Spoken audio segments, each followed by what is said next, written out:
ஒரு குடும்பத்தில் பெரும்பாலும் யார் சமைக்கிறது? பெண்களாக தான் இருப்பாங்க. நேரங்காலம் பார்க்காம சம்பளம் வாங்காமல் நைட்டு 12 மணிக்கு எந்திரிச்சு அம்மா தோசை சுட்டு கொடுங்க அப்படின்னாலும் உடனே சுட்டு கொடுப்பாங்க. இதுவே அப்பா கிட்ட கேட்டிங்கன்னா பூசை தான் விழும். எங்கேயாச்சும் அத்தி பூத்தா மாதிரி அடுப்படியில் ஆண்களை பார்ப்போம். ஆனால் அப்படியே ஒரு 5 ஸ்டார் ஹோட்டல், பெரிய பெரிய ஹோட்டல்ஸோட கிச்சனுக்குள்ளே போங்களேன், அப்படியே கிட்டத்தட்ட எல்லாரும் ஆண்களாக தான் இருப்பாங்க. எப்படி 75% அதிகமாக ஆண்கள் மட்டுமே அங்கே வேலை செய்கிறாங்க? பெண்களுக்கு அங்கே என்ன தடையா இருக்கு? ஏன்னா காலங்காலமாக சமையல் அப்படிங்கிற விஷயம் பெண்களோட மட்டுமே ஒப்பிடப்பட்டுட்டு வந்த நிலையில எப்படி இந்த மாதிரி பெரிய பெரிய உணவகங்களில் மட்டும் அந்த பொசிஷன் அப்படியே ஆண்கள் பக்கம் போச்சு அப்படின்னு என்னைக்காச்சும் யோசிச்சிருக்கோமா? என்ன காரணமாக இருக்கும்? பல சுவையான தகவல்களை பரிமாறுகிறோம் தந்தி டிவியின் பாட்காஸ்டில். வழங்குவது நான் வினோதினி முத்துராமலிங்கம். இப்போ 5 ஸ்டார் ஹோட்டல் கிச்சனுக்குள்ளேயே போயிட்டீங்க அப்படின்னு வைங்களேன், அப்படியே லைவாக ஒரு ஆர்கெஸ்ட்ராவை பார்க்குற மாதிரி இருக்கும். கத்தி கடகடான்னு வெட்டிக்கிட்டு இருக்கோம், சட்டி சலசலான்னு எரிஞ்சிட்ருக்கோம்.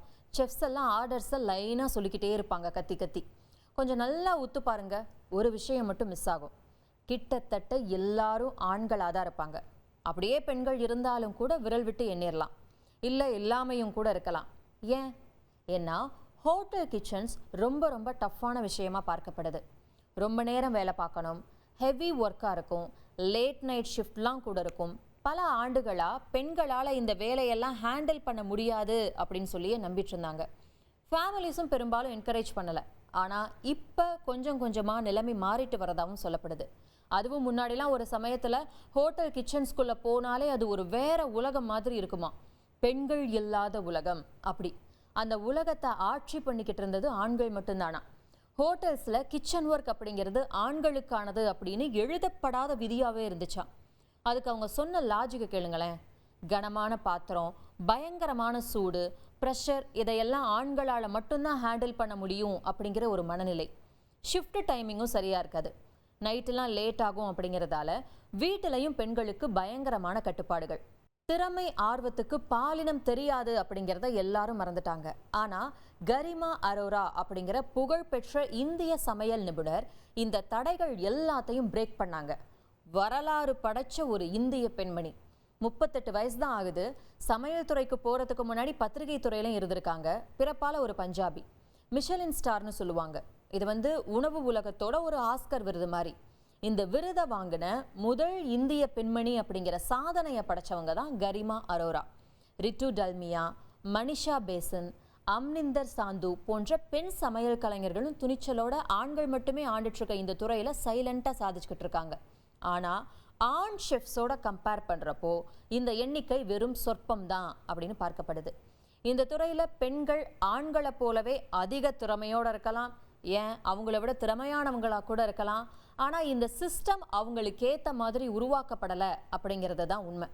பல காலமாக பல ஆண்டுகளாக ஹோட்டல் சமையலறைகள் ஒரு இராணுவத்தை மாதிரி தான் நடத்துனாங்களாம்.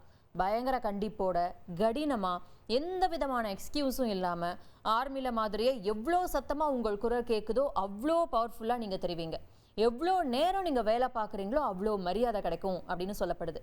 இந்த ஒரு கைண்ட் ஆஃப் செட்டப்பில் பெண்கள் சர்வைவ் ஆகிறது அப்படிங்கிறது கஷ்டமாக பார்க்கப்படுது. அதுவும் பெரிய சப்போர்ட் எதுவும் இருக்காது, புரிதல் இருக்காது அப்படிங்கிற ஒரு நிலைமை. ஆனால் இப்போ முன்னாடி மாதிரி இல்லாமல் ஷிஃப்ட் டைமிங்கை அட்ஜஸ்ட் பண்ணுறது, பெண்களோட கர்ப்பகால விடுமுறை அப்படின்னு சில சலுகைகள் கொண்டு வரப்பட்டிருக்கு. அந்த தலைமை பண்புகளும் மறுபரிசீலனை செய்யப்படுது.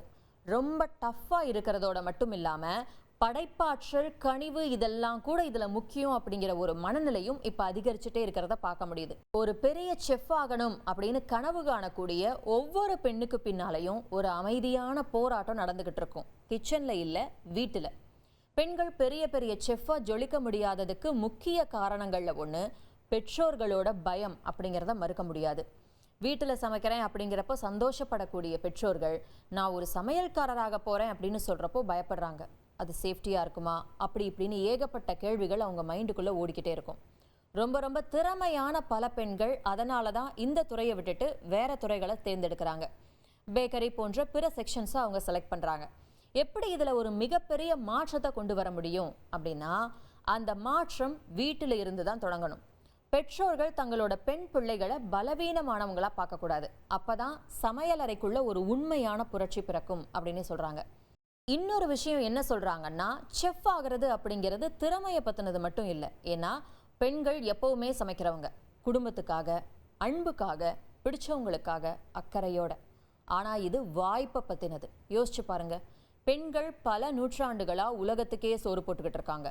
ஆனா ப்ரொஃபஷனல் கிச்சன்ஸ் அப்படிங்கிற ஒரு இடத்துக்கு வர்றப்ப வாய்ப்புங்கிற கதவு பெண்களுக்கு மட்டும் முழுசா ஓப்பன் ஆகாது. இந்த துறையில பெண்கள் அதிகம் இல்லை அப்படின்னோடனே அவங்களுக்கு திறமை இல்லை அப்படின்னு நினைச்சிடக்கூடாது. அவங்களுக்கு அத்தி பூத்த மாதிரி தான் உண்மையான வாய்ப்புகள் வழங்கப்படுது அப்படிங்கிறது தான் உண்மை. கரிமா அரோரா அப்படின்னு சொல்லி ஒருத்தவங்களை பார்த்தோம்ல, அவங்க ஒரு ரகசியத்தையும் ஷேர் பண்ணாங்க. பெரிய பெரிய டாப் செஃப்ஸ்லாம் இருப்பாங்கல்ல, அவங்க எல்லாருமே ஆண்கள் அப்படிங்கிறப்போ நேச்சுரலாகவே அவங்க மற்ற ஆண்களுக்கு தான் வழிகாட்டுவாங்களாம். இப்போ அது வேணுக்கும்னே இல்லை அப்படின்னு சொன்னாலும் முன்னாடி என்ன பண்ணாங்களோ அதையே ஃபாலோ பண்ணுறாங்க. ஆண்கள் வழி நடத்துகிறாங்க, ஆண்களுக்கு பயிற்சி அளிக்கிறாங்க, அதனால் உயர்றதும் ஆண்கள் தான். அப்படிங்கிறப்போ அந்த லீடர்ஷிப்புக்கு பெண்கள் வரணும் அப்படின்னு கரிமா அரோரா விரும்புகிறாங்க. சமைக்கிறதுக்காக மட்டும் இல்லை, அந்த கிச்சனை வழி நடத்துறதுக்காக, கமாண்ட் பண்ண. ஏன்னா ஒரு இளம் பெண் கிச்சனுக்குள்ளே வர்றாங்க, அந்த கிச்சனில் இன்னொரு லேடி லீட் பண்ணுறாங்க அப்படிங்கிறத பார்க்குறப்போ அந்த இளம் பெண்ணுக்குள்ளே ஒரு மாற்றம் வரும். அவங்களால முடிகிறப்போ என்னாலையும் முடியும் அப்படின்னு நம்ப தொடங்குவாங்க. பெண்களுக்கு இன்னொரு சுமையா என்ன இருக்கும் அப்படின்னா, அவங்க வேலையிலையும் ஷைன் பண்ணணும், இல்லத்தரசியாகவும் இருக்கணும். ஹோட்டல் சமையலறைகளில் அது கிட்டத்தட்ட சாத்தியம் இல்லாததாக தான் பார்க்கப்படுது. உங்களுக்கு வேலையிலேயே பல சமயங்களில் லேட் நைட் கூட ஆகலாம். அடுத்து வீட்டுக்கு போய் அங்கேயும் சுத்தம் பண்ணுறது, காலையில் சீக்கிரம் எழுந்து சமைக்கிறது, குழந்தைகளை கிளப்புறது, ஹஸ்பண்டை கிளப்புறது அப்படின்னு இந்த 2 வேலைகளையும் சேர்த்து பார்க்குறப்போ பெண்கள் 24 மணி நேரம் வேலை செய்கிற மாதிரியான ஒரு சூழல் வரும். இது பெரும்பாலும் சமையல் துறை அப்படிங்கிறத தாண்டி இந்த காலத்தில் பெரும்பாலான துறைகளில் வேலை செய்யக்கூடிய பெண்களுக்கு இதே நிலைமை தான் இருக்குது. அதனால தான் திருமணமான பெண்கள் இந்த விஷயத்துல ரொம்பவே பயப்படுறாங்க, உள்ள போகவே தயங்குறாங்க. ஏன்னா பெண்களுக்கு தேவை ஆதரவு, அனுதாபம் கிடையாது. ஃப்ளெக்சிபிளான பணி நேரம், பாதுகாப்பு, இதெல்லாம் தான். காலம் மாற மாற சூழலும் மாறிக்கிட்டே இருக்கு. இந்தியாவில் இருக்கக்கூடிய சமையல் கலை பள்ளிகள்லாம் 50-50, பாதிக்கு பாதி ஆண்கள் பெண்கள்னு சரிசமமாக ஆர்வமாக கற்றுக்கிறாங்க. பெரிய பெரிய ஹோட்டல்ஸும் கூட பெண்களுக்கு தலைமை பண்புல வாய்ப்பளிக்கும் விதமாக பல நடவடிக்கைகளை எடுக்கிறத பார்க்குறப்போ பாராட்டப்பட வேண்டிய விஷயமா இருக்குது. கண்டிப்பாக எதிர்காலத்தில் ஹோட்டல் கிச்சன்ஸில் பெண்கள் அதிகம் இல்லாத இடமா இல்லாமல் சம வாய்ப்பு இருக்கிற சமையலறையாக மாறும் அப்படின்னு எதிர்பார்க்கப்படுது. ஏன்னா தலைமுறையாக பெண்கள் வீட்டு அடிப்படையில் அமைதியாக சமைச்சிட்டு இருக்காங்க, குடும்பத்துக்கே சாப்பாடு போட்டாங்க, கலாச்சாரத்தை விட்டு கொடுக்காம இருக்காங்க, காதல் கடிதங்கள் மாதிரி ரசிச்சு சமையல் குறிப்புகள் எல்லாம் எழுதி வச்சாங்க. ஆனால் ஹோட்டல் அப்படிங்கிற பிரம்மாண்டமான துறையில் பெண்களோட குரலை காணோம். இப்போ கொஞ்சம் கொஞ்சமாக நிலைமை மாறுது. ஒரு பொண்ணு ஏப்ரானை கட்டி அந்த பாத்திரத்தை தூக்கி அந்த கிச்சன் படையை வழி நடத்துகிறப்போ அவங்க அந்த துறையில் வரலாற்றையே மாற்றி எழுதுறாங்க அப்படின்னு தான் அர்த்தம்.